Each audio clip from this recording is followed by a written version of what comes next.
to what I tell the internet. All right, here we go. All right. This is very specific to a specific type of example.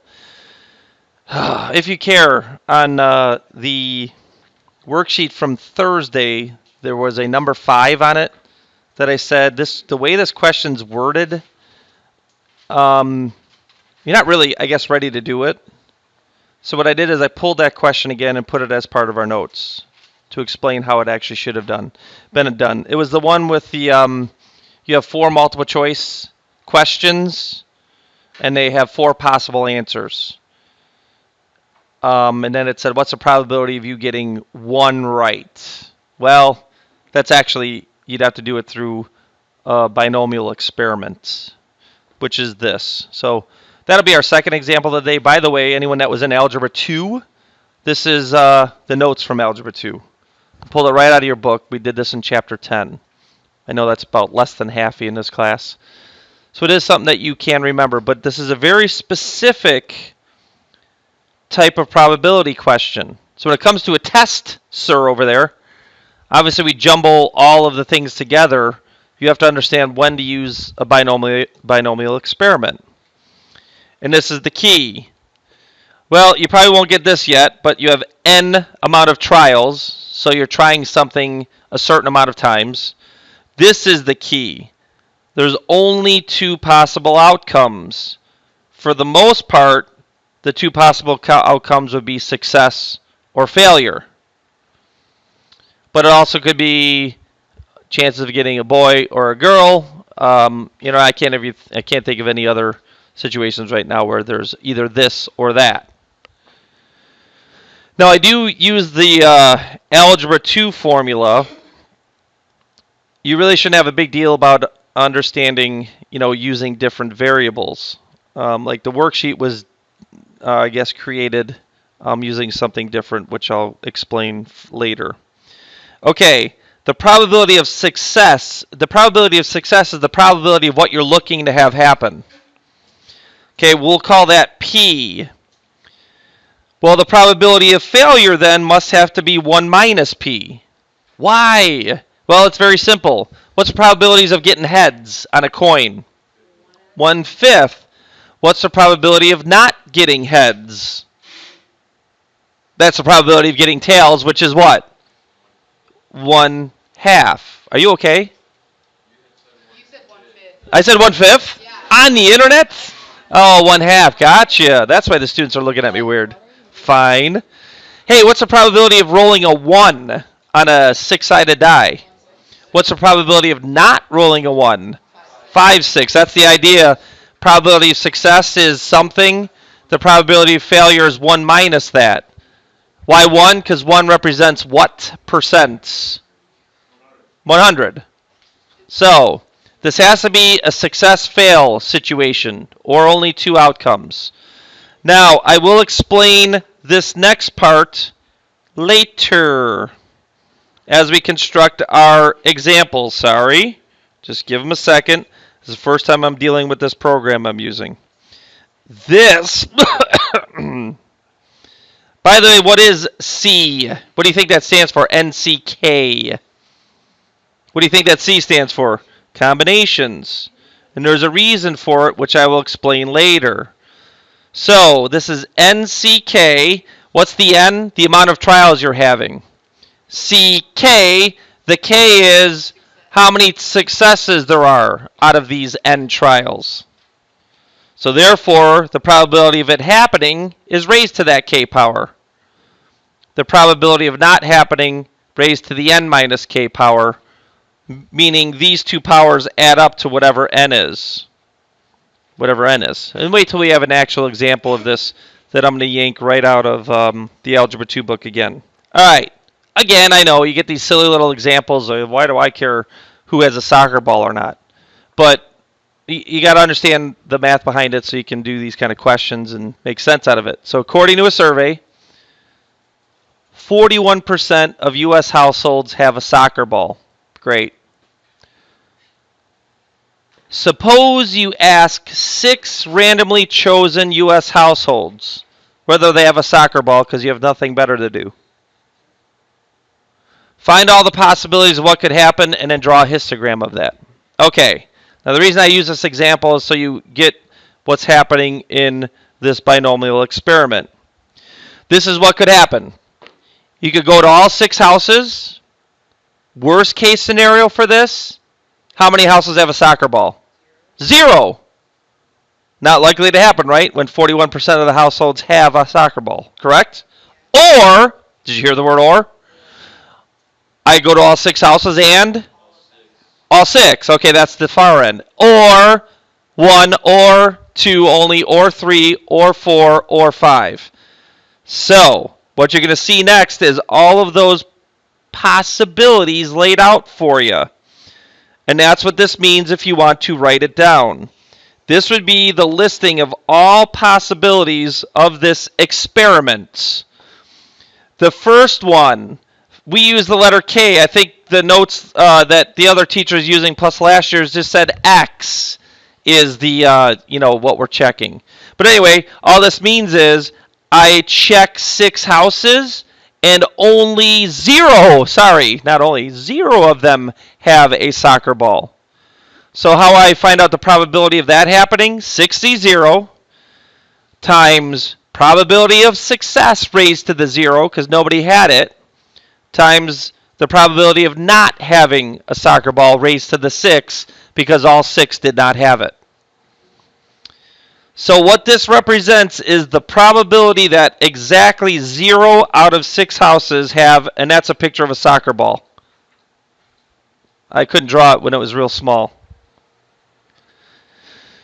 Or the probability of exactly 1 house has a soccer ball. 61. I'll explain that in a minute. By the way, those that were professionals on C, what does 6C0 become when you actually evaluate that? 1. What does 6C1 become? Think about it. 6 factorial over 6 minus 1 factorial. 6. Okay, maybe I'll explain it now. And maybe it's a little ahead of the game. What this 6 means is there's 6 different ways that 1 out of the 6 houses have a soccer ball, right? Think about it. Either the what house could have the soccer ball? The first, or the second, or third, or fifth, or sixth, okay? So that's what that C number means in front. This is the amount of ways 1 house could have a soccer ball. Multiplied by the probability of that having a soccer ball raised to the first, multiplied by the probability raised to the fifth of not for the other ones. Blah, blah, blah, blah, blah. So I didn't want to write all these sentences down. The last one is, wouldn't that be unlikely? 41% of the households have a soccer ball. I go to 6 houses and all 6 of them have a soccer ball. Wouldn't that be not likely to occur? Right? So this would equal 0.5% chance of happening over here. Where we notice the biggest chance is 2 out of 6. You had a 30.6% chance that exactly 2 of the 6 houses have a soccer ball. By the way, what do all of these add up to become? What do these all add up to become when we add them? 1.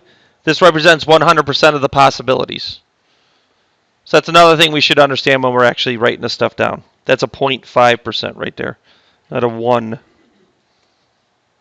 Okay, and then it did say look at the histogram based off of this information. So I went ahead and drew that for you. And you know how to draw a histogram. And it's actually not too bad. I guess I have to sink it down just a little bit more. I probably should just go 220. Good thing we're doing this on live internet. Enter. There we go. Good. That worked out fine. So it's very simple, actually. The horizontal axis, you put the amount of possibilities. What if I use this? Okay, that's a good pointer. The amount of trials you had 6 trials. The probability is 0 out of 6. The vertical axis is the probability that these occur. So it'd be very easy to draw. Once you get the information, very easy. 0 people get it. That was 0.042. Or if you want to change that to a percent, there'd be a 4.2% chance that I check 6 houses and not one of them have a soccer ball. 0.042. So what you would do is find the highest one, which was 0.306, and make sure your vertical axis at least covers that. And then you draw the bars for each possibility. Very simple. I'll give you a chance to do that now.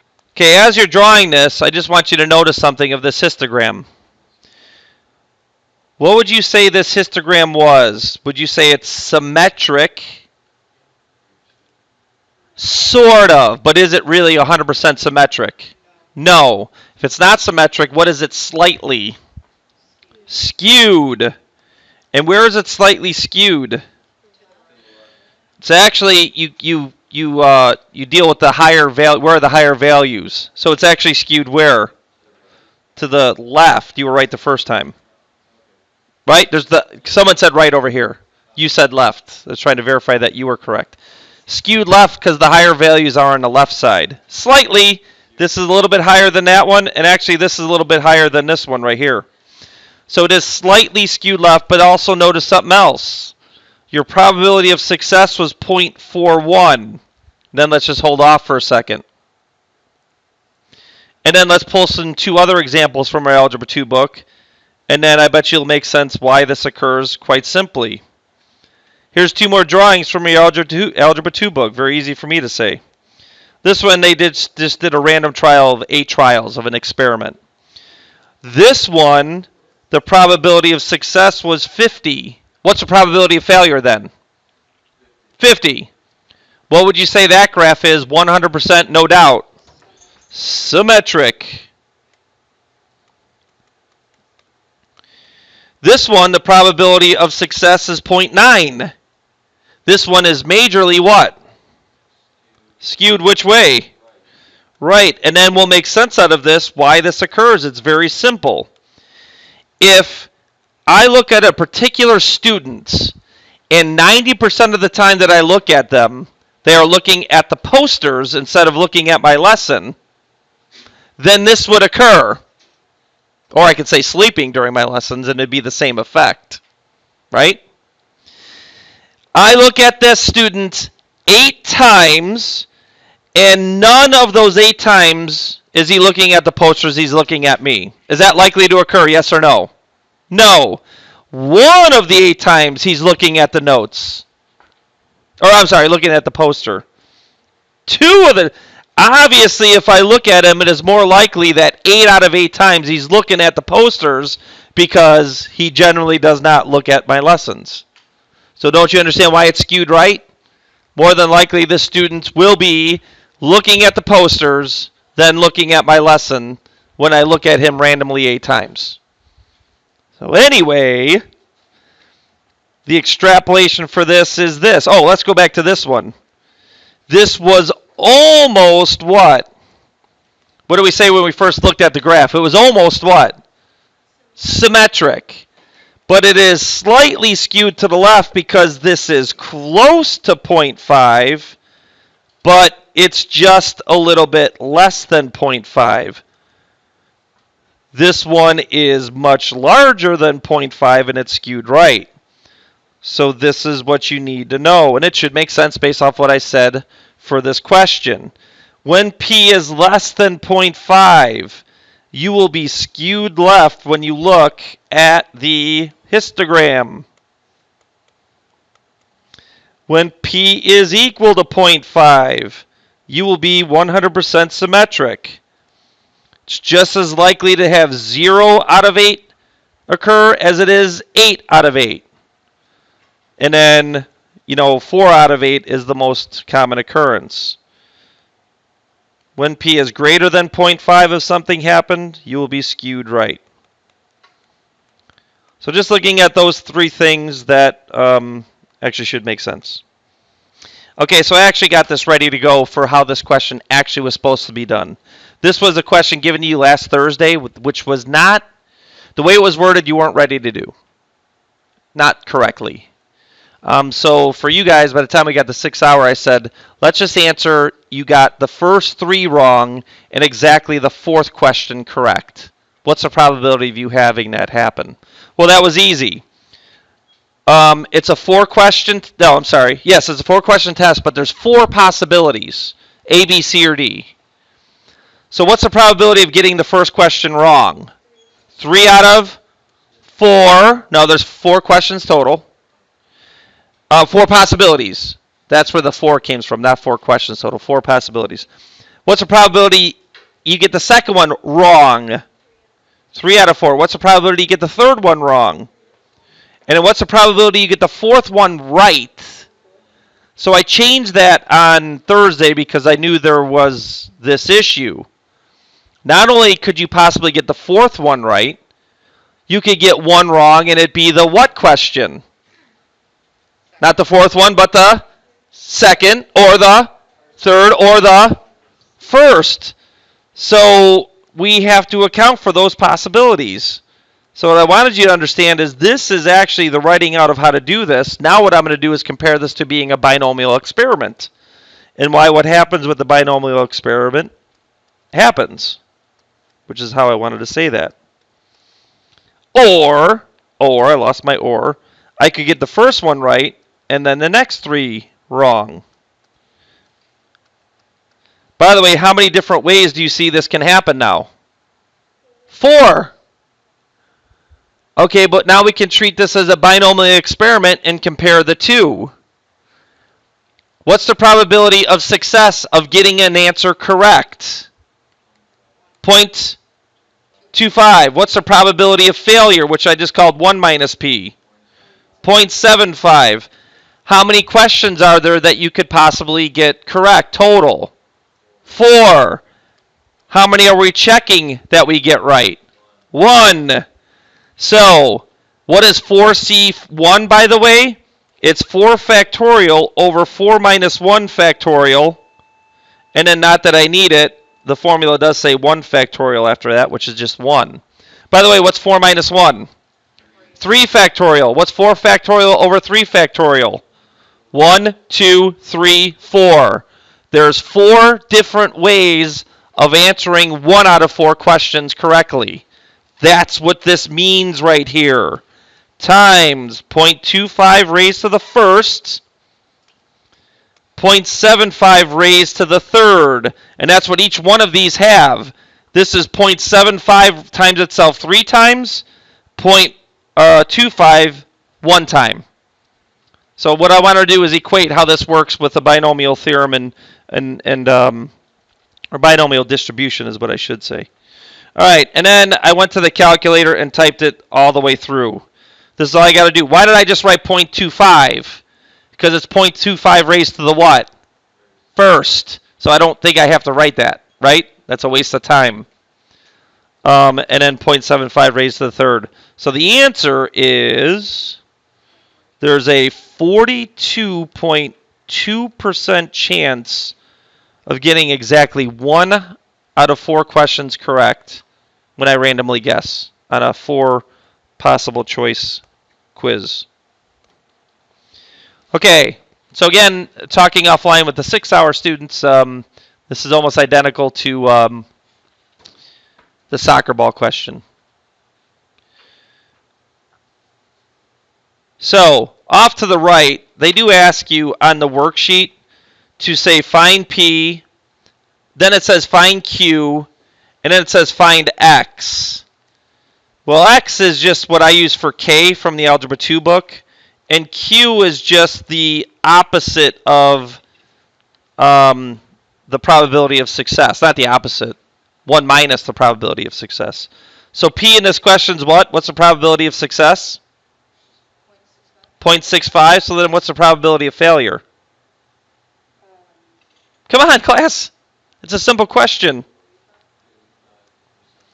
How many trials are we doing? How many houses are we looking at yet again?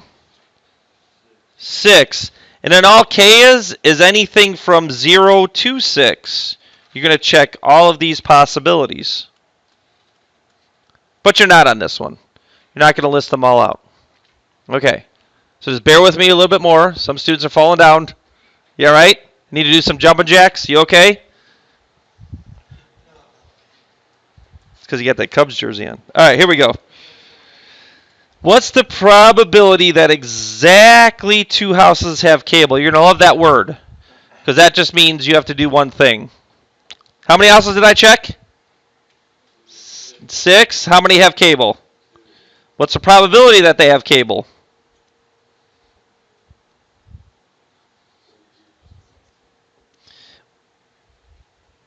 What's the probability they do not have cable? And then if you noticed, these add up to 6, these two powers that we have here. That would be the probability that exactly 2 out of the 6 houses I check would have cable. And then just to show you one time, actually the typing of it on a calculator, and then how you can add or put your answers in there. By the way, look at what 6 NCR2 is. There's 15 different ways that 2 out of 6 houses could have cable. And I'm just going to bore you by going through that. It could be the first and the second house, or the first and the third, the first and the fourth, first and the fifth, first and the sixth. Or it could be the second and the third, second and the fourth, second and the fifth, second, and so on and so on and so forth. I could come up with different scenarios 15 times for that to occur. So anyway, I already did 6 NCR2. So I'm going to times that by 0.65. I don't even need parentheses if my calculator does what mine does, which specifically puts that number raised to the power. If not, and if you're scared, just put parentheses around 0.65 and 0.35. Boom. Press enter. And thank goodness my calculator is in this nice little mode. It's 0.095 or 9.5%. If you want to write it like that. So there's a 9.5% chance exactly 2 out of 6 houses have cable if this survey is correct. What does fewer than 2 houses mean? 0 houses or 1 house. What does the word or mean? Add. So this is 6C0. I'm not going to the calculator.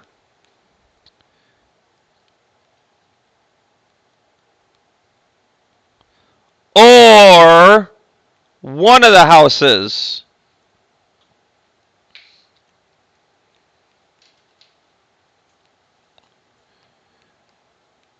And I'm not going to the calculator because I think you should be able to handle that. It's you almost just type it as is. 6. By the way, if you're solid with the math, I always say if you're smart. I can't say that about students, right?